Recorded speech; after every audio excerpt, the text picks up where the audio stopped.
Hi, everybody. Welcome to the YouTube video for week 10. Semester's flying right by, isn't it?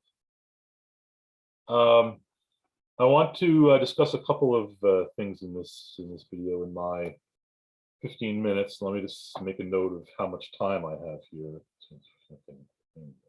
Okay. I want to discuss a couple of things in this YouTube. I was just rereading the Anion essay that you're going to be reading. You'll be reading the first half of it for Tuesday. Social class and the hidden curriculum of work. And first of all, this something a funny thing I noticed when I was reading it that you should know. You're going to see some dollar amounts in this as you're reading, and this essay was written in 1980, so. When you see them mention that they're talking about a family that makes $500,000 a year, that's like $2 million. Multiply all the dollar amounts by 4. All right. So the working class family is making, $13,000. That'd be like $52,000. So multiply all the dollar amounts by 4 when you read this. All right. But there were a couple of things that I noticed that, I told you that I moved this essay, reading this essay up, because we're going to be using it for the compare and contrast essay. But I was noticing as I was reading it that it's actually good that we're reading it sooner anyway, for a couple of reasons. We have several science and social science majors in the class, and this essay presents data, which is something that we really won't be covering in this class. At least we won't be covering in the way that you would in a science class or social science class. So it's good that you'll just get your feet wet with reading articles, essays like this, if you're in one of those majors. And there are a couple education majors in the class as well who I think will be interested in what is argued here. Then the other reason that I think this is it's good to read this now is it's a good example of presenting an argument and using evidence to present an argument, which is what we're working on right now with our argumentative essay. If you probably have not read this essay yet, but let me just bring it up on the screen. And I mean, immediately she has an opening statement, and then she gets right into, she talks about the other scholarship in this field, and then she tells you what she's going to do. She's going to provide empirical support for her argument, and then she states that she will. It will be suggested that there's a hidden curriculum in schoolwork that has profound implication for the theory and consequence of everyday activity and education. But I would suggest for your essays that you're going to be writing that you might say something like, based on this evidence, or something like that. It will be suggested. Okay.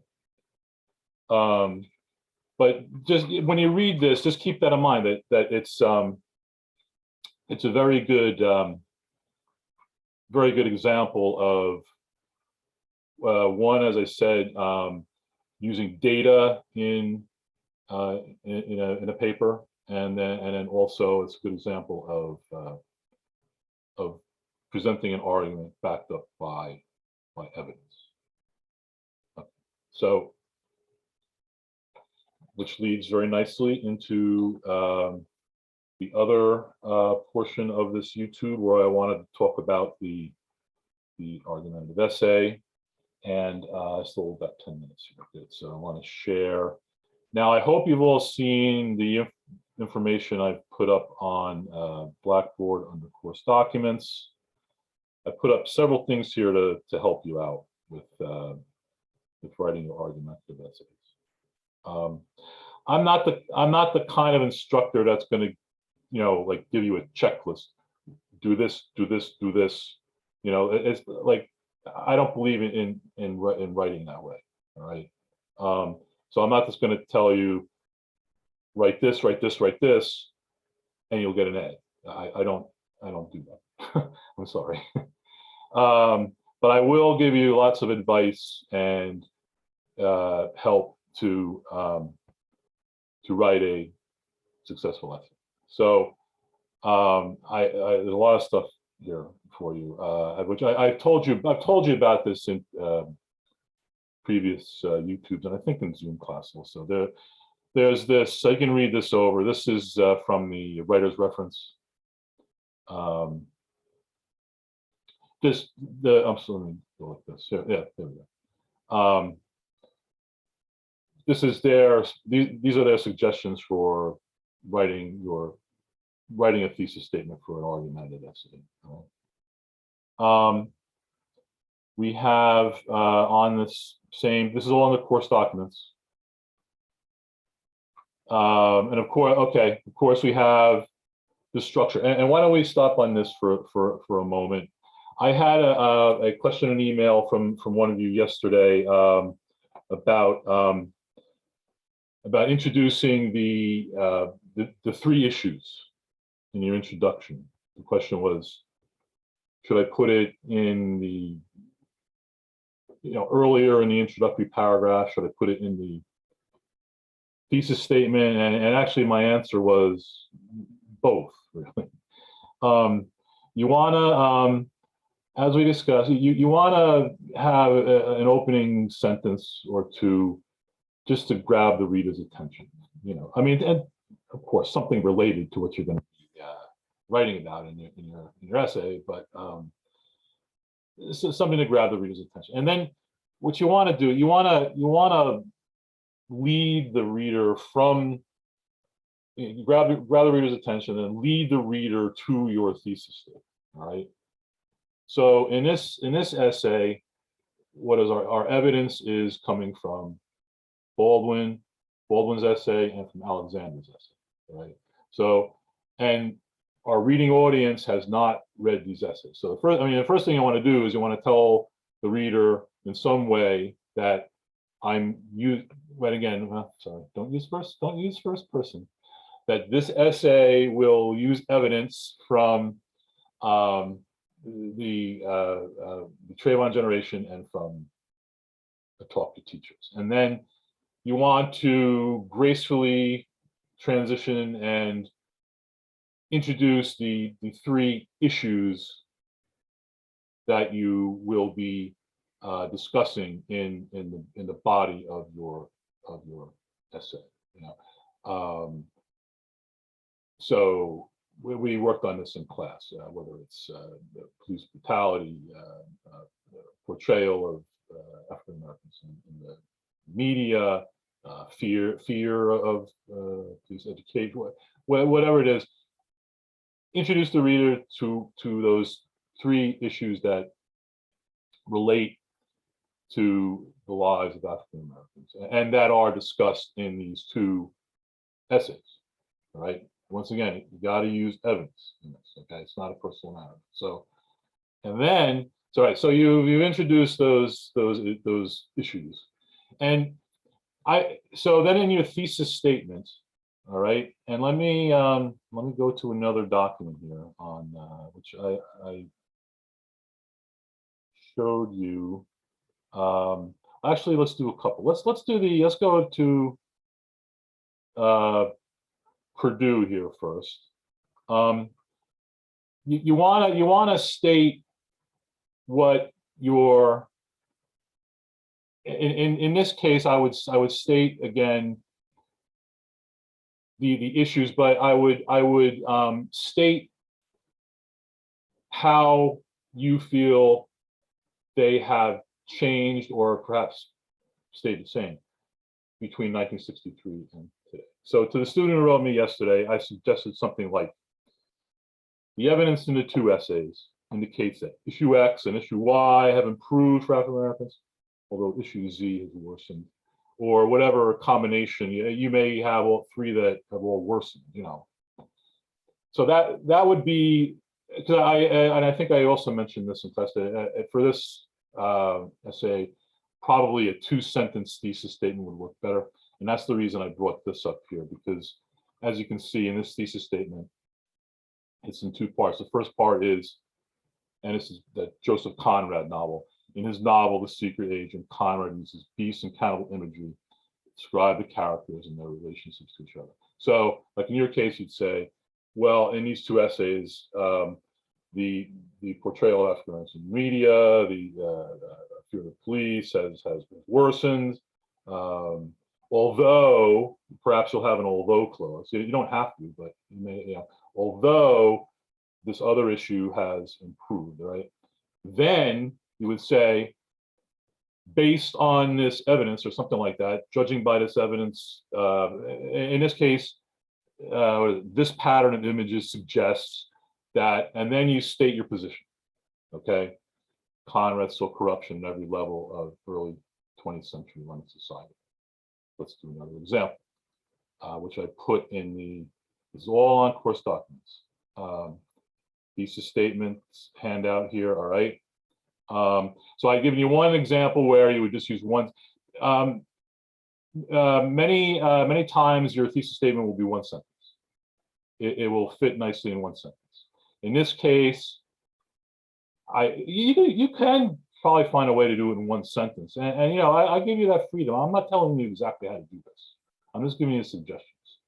But probably a 2-sentence thesis statement in this case would work better. And so I gave you another example here, which actually wound up in 2 sentences. I'm going to skip down to here because we're getting a little short on time here. But so in African speech English words, Gabriel O'Carroll argues that literally translating from African languages is the only way to faithfully render African thought in English. And well, okay, here is a little different, you know, but although he specifically writes about African language and ideas in his essay, O'Carroll's argument can also be applied to whatever. And then I say why, okay? That's the bottom line here, all right? In your thesis statement, you not only want to give your position, you want to say why, okay? So in this case, for our argumentative essay, I would say the why is this evidence that you have from these three, from the two essays and these 3 issues, all right? So you say, so why do you say that life has improved, has gotten worse? Judging by these 3, judging by this evidence, by what is shown about these 3 issues in these 2 essays. I hope that's clear. I want you, I'm trying to help you without, I told this to the student who wrote me yesterday, I'm trying to help you, but not write the essay for you. All right, you know what I mean? So I hope these suggestions help. And again, let me just go back to, and there are more, I have other things on here for you. There's another web page from Purdue about thesis statements. I gave you that writer's reference page. So one more time, you want to, the best way I can describe it is you want to lead the reader to the thesis statement and then in your thesis statement, you want to state your position, but you want to say why. You want to show that you're backing up your argument with evidence, all right? And that is why I think that this reading, let me stop the share here. That's why I think this reading from Onion is fits very well right now, because it's very clear that she is backing up her argument with evidence. I think we just reached the time here. Well, I sent you a long email. Most of it, I think, were the links for the open mic and all that. But anyway, I'm just trying to think if there's anything I've forgotten. Right, you have no, so, all right, so no discussion board this week. The following week, we'll do the discussion board, as I talked about earlier. We'll probably have a discussion board question on, we'll have a discussion board question on Onion, probably related to your experiences in school, and similar to what we did with Against School. And as I told you, for compare and contrast essay, we will be comparing Against School and this essay by Onion. So if I forgot anything, I'll email you. And please email me with any questions. You have until Tuesday night to write your first draft. And remember, it's a first draft. So I'll give you comments on how to improve for your final revision. All right. And on Thursday, we're going to go over some probably more mechanical things like that you'll need for your revision, like how to properly create a works cited list and things like that. I think we'll probably cover how to properly write titles. I've noticed several of you have some issues with titles, with not capitalizing them properly. So we might cover. We'll probably do some more mechanical things this coming Thursday. You'll find out soon enough. So until I see you again, enjoy the rest of it's Saturday night here. If you're watching this early, enjoy the rest of the weekend and stay in touch, and I'll see you on Thursday. Bye-bye.